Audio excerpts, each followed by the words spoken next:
मैं doctor Mahendra Singh Chaudhary, associate professor, राजकीय कला महाविद्यालय सीकर। पिछले वीडियो में बलबन के बारे में कुछ बातें बताई गई थी कि किस तरह से एक गुलाम व्यक्ति जो इनके द्वारा खरीदा गया था, वो अपनी योग्यता, अपनी क्षमता, अपनी दक्षता, अपने होनहार व्यक्तित्व के आधार पर धीरे धीरे सत्ता के ऊंचे सोपान पाता गया और अपने जीवन काल में ही न केवल शासक बना बल्कि स्वयं नासिरुद्दीन महमूद को अपनी क्षमता, योग्यता के आधार पर उसे शासक बनाया। नासिरुद्दीन महमूद की मृत्यु के बाद, क्योंकि बलबन बहुत सक्षम हो चुका था, बहुत ताकतवर था, इसलिए वो बहुत जल्दी ही शासक बन गया। उसे गद्दी हथिया ली, या उसे गद्दी आराम से मिल गई, उसका कोई विरोध नहीं कर पाया। ये बातें हम पिछले वीडियो में कर चुके हैं। आज हम बात करना चाहते हैं कि बलबन का जो राजत्व का सिद्धांत था वो क्या था। हम देखते हैं कि जब बलबन नासिरुद्दीन महमूद के बाद गद्दी पर बैठा तो उसके सामने एक बहुत बड़ी समस्या थी। वो ये थी कि सुल्तान के पद की प्रतिष्ठा और सुल्तान की शक्ति उस समय पूर्णतः गिर चुकी थी। तो सुल्तान के पद की प्रतिष्ठा को और सुल्तान के पद की शक्ति को बलबन को पुनः स्थापित करना एक प्रमुख कार्य था। तत्कालीन लेखक जियाउद्दीन बर्नी ने लिखा है कि सुल्तान नासिरुद्दीन के शासन के अंतिम दिनों में सुल्तान की प्रतिष्ठा पूर्ण रूप से नष्ट हो चुकी थी। जनता के हृदय में न उसका भय था, न उसके प्रति श्रद्धा थी।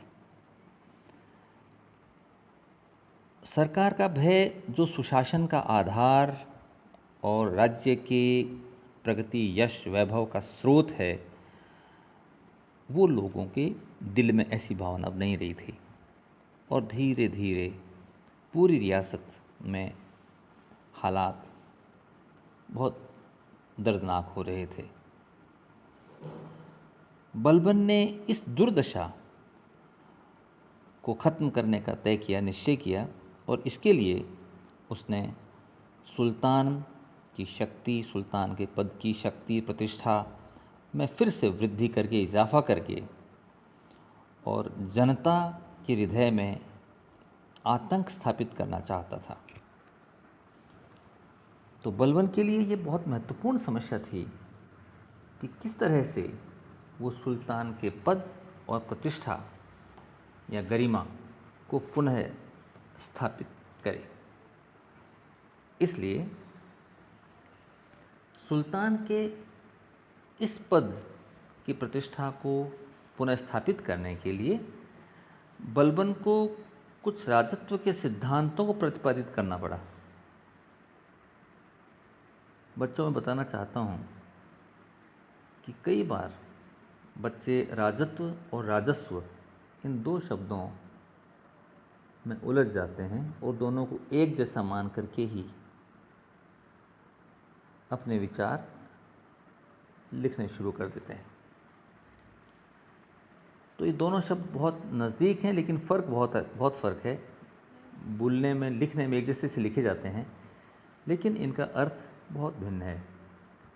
राजस्व का अंग्रेजी समकक्ष शब्द है रेवेन्यू, अर्थात टैक्स। भूमि से जो कर लेते थे या अन्य स्रोतों से जो राज्य की आय होती थी उसे राजस्व कहते हैं, राजस्व। और राजत्व है किंगशिप, इसके बराबर का शब्द है अंग्रेजी में किंगशिप यानी राजा कैसा हो, राजा का पद कैसा हो, इसे राजत्व का सिद्धांत। तो राजस्व अलग है और राजत्व अलग है। हम यहाँ पर बात करेंगे बलबन के राजत्व के सिद्धांत की, कि बलबन ने राजत्व का सिद्धांत या थ्योरी ऑफ किंगशिप क्या प्रतिपादित की, उसने क्या किया और किस तरह से इस पद की प्रतिष्ठा को उसने पुनर्स्थापित किया।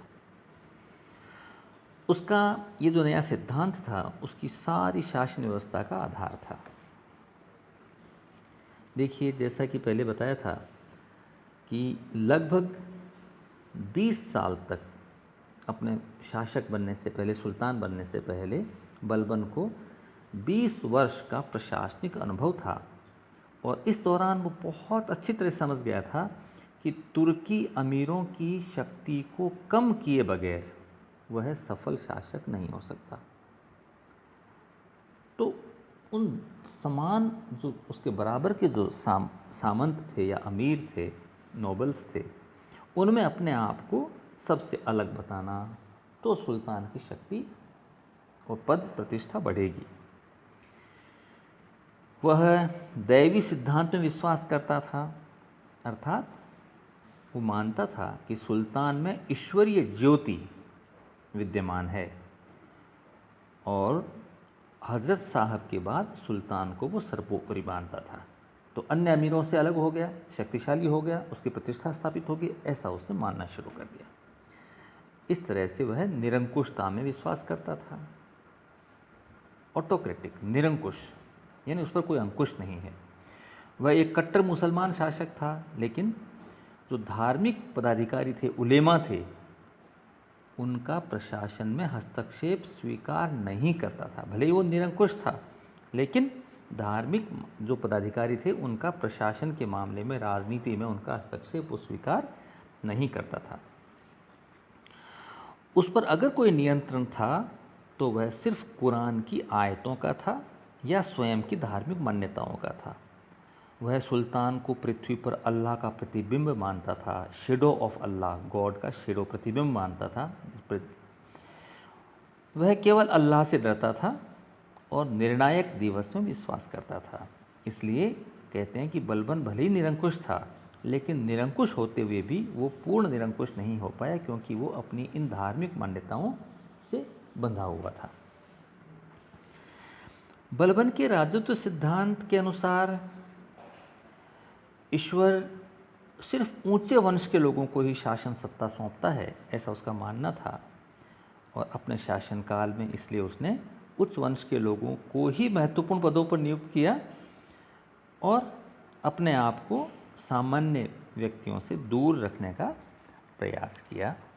इसी तरह से उस दौरान उसने पता करवाया कि उसके अमीरों में प्रशासनिक पदों पर कोई निम्न कुल का व्यक्ति अगर है तो उसे उन पदों से पदच्युत कर दिया गया।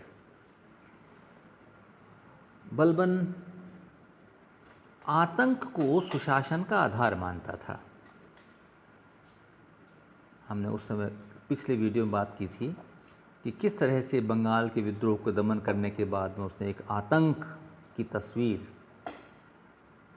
बंगाल में खड़ी की। बंगाल हो चाहे कटे हो, और उसके विद्रोह को दबाने के बाद उसने जो निर्दयता अपनाई थी वो उसकी इस नीति की परिचायक है। ताज की प्रतिष्ठा को बनाए रखने के लिए उसने दरबार में पूर्ण अनुशासन का पालन, इस बात का विशेष ध्यान दिया कि पूरी तरह से अनुशासन का पालन हो। दरबार में बातचीत करना, मजाक करना, हंसना ताज की प्रतिष्ठा को कम करता है, ऐसा उसका मानना था। इसलिए वह दरबार में अत्यंत कठोर रहता था। उसने अपने चारों ओर बहुत गंभीरता और शिष्टता का वातावरण खड़ा किया। पूरे रॉयल रोब्स में दरबार में उपस्थित होता था, पूरे कपड़े उस तरह के पहनता था, शान शौकत पूरी मेंटेन करता था। अपने पास हब्सी प्रजाति के जो बॉडीगार्ड्स थे उन्हें पूरे आर्मामेंट्स के साथ में अपने आसपास रखता था। तो उससे एक गरिमा और डर, आतंक का माहौल कि शासक या सुल्तान आम लोगों से अलग है, ये इस तरह का माहौल उसने दरबार में खड़ा किया। दरबार की प्रतिष्ठा के लिए वह एक दिखावटी मान मर्यादा में बहुत विश्वास करता था और इसे ये जो दिखावटी मान मर्यादा है वो उसके राजत्व का बहुत विशेष अंग है। इसलिए उसने ईरान और फारस के जो रहन सहन के तरीके थे या दरबारी परंपराएं थी उनको अपने दरबार में अपनाया।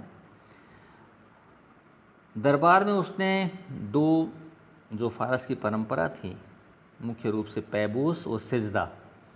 पैबोस यानी चरण स्पर्श करना और सिजदा यानी घुटनों के बल सिर नवाना झुकाना सुल्तान के समक्ष। ये दो परंपराएं थी, पैबोस और सिजदा। ये दोनों प्रथाएं भी उसने भारतीय दरबार में प्रचलित की। दरबार में अमीरों को भी विशेष प्रकार के वस्त्र पहनने पड़ते थे, बिना विशेष वेशभूषा के वो लोग दरबार में नहीं आ सकते थे। इस तरह से दरबार में उसने बाहरी दिखावटी मान मर्यादा को बहुत ज़्यादा स्ट्रेस किया, उस पर ज़्यादा जोर दिया। बलबन का जो राज्य का पद है उसको उसने बहुत गौरवपूर्ण माना है और इसे गौरवशाली बनाए रखने के लिए उसने कहा है कि सुल्तान को ईश्वर से डरना चाहिए, जन कल्याण के कार्य करने चाहिए, अपराधियों को बहुत सख्त सज़ा देनी चाहिए, निष्पक्ष न्याय करना चाहिए। तो ये जो गौरव है इसको बनाए रखने के लिए वह कठोर नीति अपनाने से भी नहीं चूकता था। बहुत कठोर नीति अपना करके भी इन गौरव में जो गौरवपूर्ण बातें हैं इनका वो अनुसरण करता था। यह राजत्व सिद्धांत कई विभिन्न इसके आधार हैं जिन पर आधारित था, इन पर अवलंबन करता है। धार्मिक होने के कारण वो कुरान की आयतों पर विश्वास करता था, लेकिन चूंकि वो एक कुशल राजनीतिज्ञ भी था इसलिए वो तत्कालीन राजनीति से भी प्रभावित होता था। बलबन के राजत्व के सिद्धांत में हम आदर्शवाद का और यथार्थवाद का एक बहुत ही सुंदर समन्वय पाते हैं कि वो कुछ जगह आदर्शवाद अति आदर्शवादी है तो बहुत जगह यथार्थवाद से भी परिपूर्ण लगता है। आरंभ में वो आदर्शवादी इसलिए था क्योंकि प्रशासन के सभी कार्य वह कुरान की आयतों के अनुसार ही संपन्न करवाता था, लेकिन उसने शीघ्र ही ये महसूस किया कि चूँकि भारत में अधिसंख्य लोग इस्लाम को मानने वाले नहीं हैं, बहुत अल्पसंख्यक हैं, बहुत अल्प मात्रा में लोग हैं जो इस्लाम धर्म को मानते हैं या मुसलमान हैं, और अधिसंख्य लोग दूसरे धर्म को मानने वाले हैं। इसलिए उसने अपने प्रशासन को इस तरह का बनाना चाहा जिससे जो काफिर लोग थे या जो विधर्मी थे, नॉन इस्लामिक लोग थे, वो भी धीरे धीरे इस्लाम स्वीकार करने लगे। ऐसी उसने व्यवस्थाएं की। इसलिए उसने हिंदुओं पर न तो विश्वास किया और न ही उनको प्रशासन में कोई ऊंचे पद दिए। उसकी ये धारणा उसकी यथार्थवाद की द्योतक है। इसीलिए मैंने कहा कि उसका जो ये राजत्व का सिद्धांत था इसमें यथार्थवाद और आदर्शवाद दोनों का हम समन्वय पाते हैं। बलबन का इस तरह से जो बलबन का राजत्व सिद्धांत है वो जन कल्याणकारी भी है, लेकिन निरंकुश शासन व्यवस्था को स्थापित करता है जिसमें सुल्तान का पद निश्चित रूप से सर्वोपरि है। इस प्रकार से उसने जो एक नवीन व्यवस्था स्थापित की थी प्रशासन पर, इससे सुल्तान का कठोर नियंत्रण रह सके। तो इस प्रकार से जो प्रशासन डेवलप हुआ वो बहुत ही सुव्यवस्थित था और समय के अनुकूल भी था। इससे शासन सत्ता बहुत मजबूत बनी और सुदृढ़ भी बनी।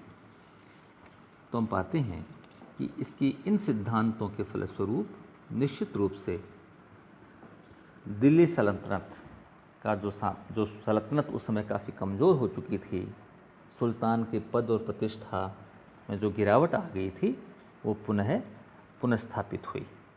तो ये राजत्व का सिद्धांत निश्चित रूप से उस समय की आवश्यकता थी। समय के अनुकूल उसे इन सिद्धांतों का पालन करके और कोई भी प्रतिष्ठा को पुनः स्थापित करना था और शासक के पद को सशक्त और मजबूत बनाना था। इस उद्देश्य में बलबन सफल भी रहा।